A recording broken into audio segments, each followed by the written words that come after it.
name is Samo Mandwana. I'm the Child Rights Protection and Safeguarding Technical Lead with Plan International Zimbabwe. And my role is around child rights, around child protection, as well as issues around safeguarding, also focusing more on issues of influencing and advocacy around policies, around budgets to ensure that the rights of children are realized.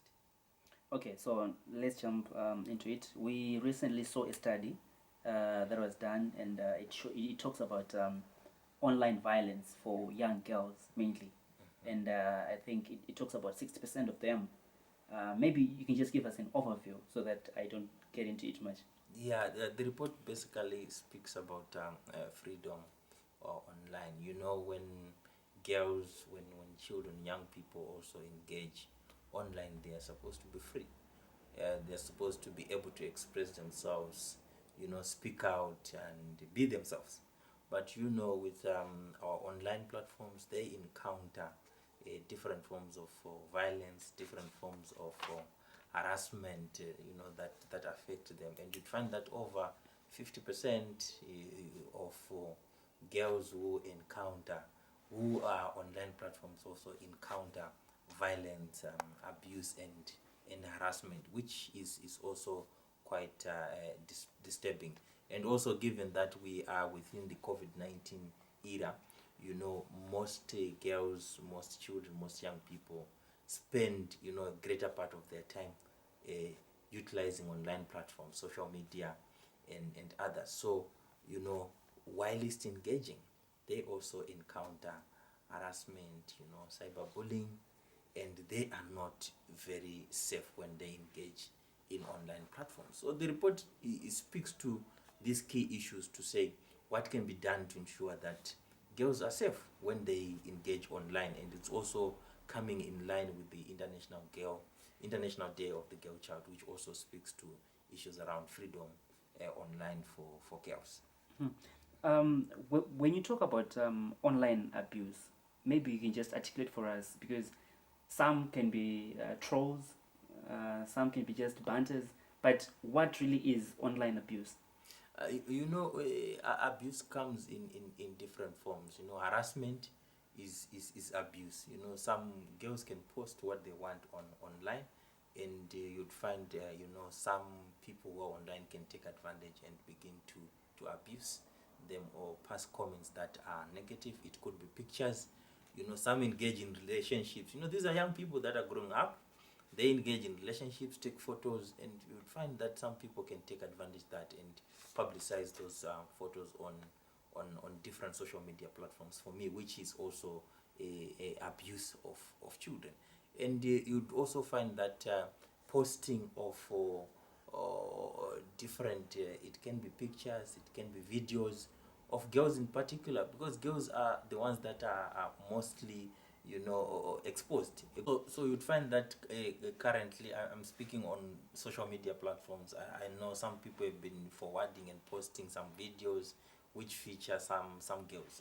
That's form of abuse. People can think that you are simply forwarding, you're simply sharing, but it's abuse, because definitely a lot of people begin to comment negatively about girls, negatively about children, who, after seeing such videos, such images on different social media platforms. So it's very important to ensure that we guard against that and ensure that children, girls, they are safe.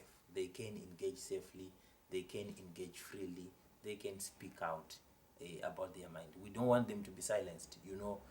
Some girls will proactively speak about themselves, engage in different processes, but we find that because of the patriarchal nature also of our society, they might want, or they continue to focus on silencing girls so that they do not speak out. So when you silence a girl, it's more of abuse to that child.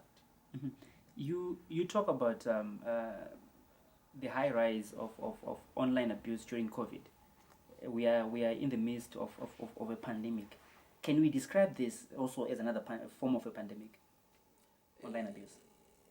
I'm not sure if we can describe it as that, but maybe we can say so, because cases of online abuse during this COVID-19 situation are on the increase. Given the situation we are in, we are speaking to lessons being conducted online. We're speaking to, even friendship circles focusing more on online platforms, and everything is centered on social media and online platforms. So when abuse then continues, it also becomes a pandemic that probably different actors who want to uphold the interests of girls should take up and ensure that a protective environment is created when they engage on online platforms. From the report, which age groups are more, can I say, prevalent to online abuse? Usually, we're speaking to girls below the age of 18, and especially those who can actually utilize online platforms. They are at high risk of abuse when they engage. Pedophiles, they also take advantage of those. Abusers also take advantage and say there is room to abuse, and they can take advantage of that. Okay. And then there's the issue of sexting. These days there's a lot of sexting, talking online. Like you're saying that people have been online for a long time. Can that be considered sexual harassment? Can that be considered online abuse? Definitely yes, because you are speaking or you're engaging with a child. Probably you are an adult who is now seeing an opportunity of abuse, an opportunity of manipulating. So when you're doing sexting, what is the next move? What do you want to do when you're doing that to a child? For it's a form of sexual harassment, and it requires attention so that it's also addressed. It also requires actors to be proactive in terms of engaging girls, to say are they able to detect a message that is likely to lead to continuous abuse or manipulation when they are using online platforms. So it's very important for actors to also try and begin to educate girls, try and begin to conscientize them on kind of messages that are likely to lead to abuse. Mm-hmm. And then the long-term effects of young girls being abused online, what are they? We've got a lot of long-term effects, psychosocial challenges, psychological, issues. Some can result in physical abuse at the end. I'll give you an example. Someone then connects with a young person, a girl child online. They connect physically. It can then be an opportunity for abusers to take advantage of that child. Also sexual abuse can be a result of online abuse and harassment, and sexual abuse results in so many issues, contracting HIV, STIs, unplanned pregnancies, maybe child marriages can also come into play. So those are some of the long-term impacts, and when children then, even for example, posting of negative images online, they have got a very long term impact. When you eventually see, probably these are children, girls playing, taking photos, maybe naked and whatever, and they are posted online. This will go a long way. Online platforms, they keep material. It's not easily deleted, it's not easily lost. So you see, there are very serious issues that can lead to long-term impacts. Traumatic events will then emerge in future. Mm-hmm. And then one of the reading from the report, one of the things that was suggested that maybe social media companies can block the offenders, but then you've got the issue of fake accounts, ghost accounts. How do we deal with that now? I think the social media companies should be able to detect and see if it's a ghost account, if it's a real account. These companies are gurus when it comes to social media platforms, when it comes to online. So they can easily create ways of identifying, ways of blocking such accounts that are likely to lead to abuse, and also tracking what kind of messages is one a posting probably online, or what kind of comments is one actually posting online. So if one comments, a message that is inclined to abuse, they should be able to quickly block that person, so that you protect the interests of those who want to engage positively using the social media platforms. And also, probably one important issue is also, coming up with statistics. They are able to generate statistics. They know what's happening when we engage using online platforms. So generating statistics to say, a kind of how many cases or how many messages around harassment have been posted, how many comments around harassment have been posted, directed to who? Is it girls? Is it boys? Is it men, women? So those statistics also allow us to also see how best we can ensure that girls and children, they are safe when they are using online platforms. And then there's what I can maybe say a controversial school of thought that the way young girls are portraying themselves right now may be something that draws men to them. We are talking about pedophiles seeing, let's say, a half-naked young woman online. Yes, she's expressing herself, but you've got men who are waiting to pry on those young kids. What's your take on that? Expression is not a crime. It's important to allow girls to be who they are, to express themselves.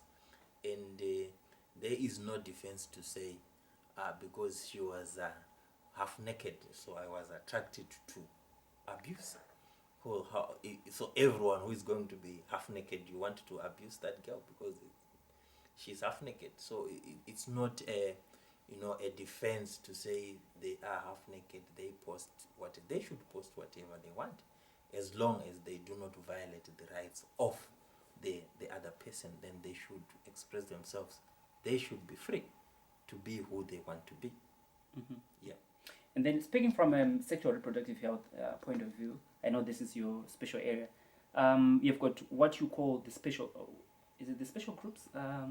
Key populations. Yes. Like the LGBTQ. Yeah. Exactly. Right. Uh-huh. How do they come into this report? What was the findings? No. It's a very important group. That communities have not accepted or embraced fully. I was speaking earlier to say, girls should be who they are. Even the special groups should also be who they are. And the special groups also find themselves in a lot of harassment when they are online platforms. It could be social media platforms, Facebook, Twitter. They are attacked from different angles. But communities, individuals need to understand that these are individuals are who they are, and they need to accept them.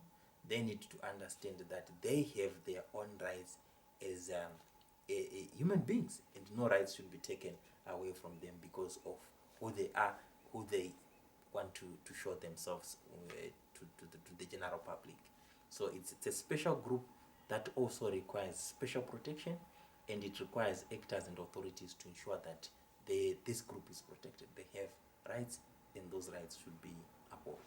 As a form of protecting them, can we protect them by taking them off the internet? Because they might not be defensive enough, like to scare away the offenders. So is it not right maybe to take them off the internet? No. The internet is good for everyone. You learn, you interact.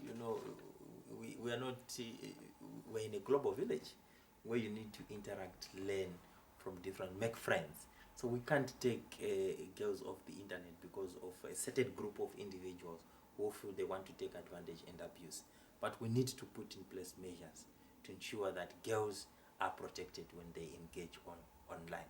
So, authorities, government need to put in place laws that protect, girls when they engage online. Measures should be put in place even by our internet service providers to ensure that girls are safe when they engage online. And it's not only about putting in place laws, but ensuring that those laws are enforced. And probably we should see examples when some individuals take advantage of girls' abuse, we should just go back to the law, and the law should, lead by example in terms of addressing the challenges. And then looking at the report, I think it has got a bias towards, can I say, urbanites, because you look at the set of people that were that were asked questions. It's more about urbanites. What about those rural women who do have access to the internet? They are online, but their voices were not heard. How then do we bring them across so that at least we also make them aware of their rights? I think it's a continuous process, and also given Plan International, our work will also work in rural communities. So while we have this report, it's important to take it out there, begin to create more awareness, begin to share findings of the report, and also capture some interesting, probably, insights from those who are in rural communities who are not, exposed frequently to internet and online platforms. So it's a continuous process of reaching out, continuous process, creating more awareness, and ensuring that we reach to those marginalized and hard to reach girls in rural communities. And then lastly, what about boys? Boys are very important, in our work. They play a very pivotal role. They come in also as rights holders. They also come in as protectors of their own sisters. At some point we were speaking to say, if boys do not protect their own sisters, probably their future wives, then who is going to do that on their behalf? So they have a pivotal role of supporting protection, of ensuring that also boys can also be abused. Someone can take advantage of boys. So they should be informed of the different abuses they can encounter online. And also, given, our communities, socialization around boys when they're abused, sometimes, you should be a boy, be strong, all those, put boys at high risk.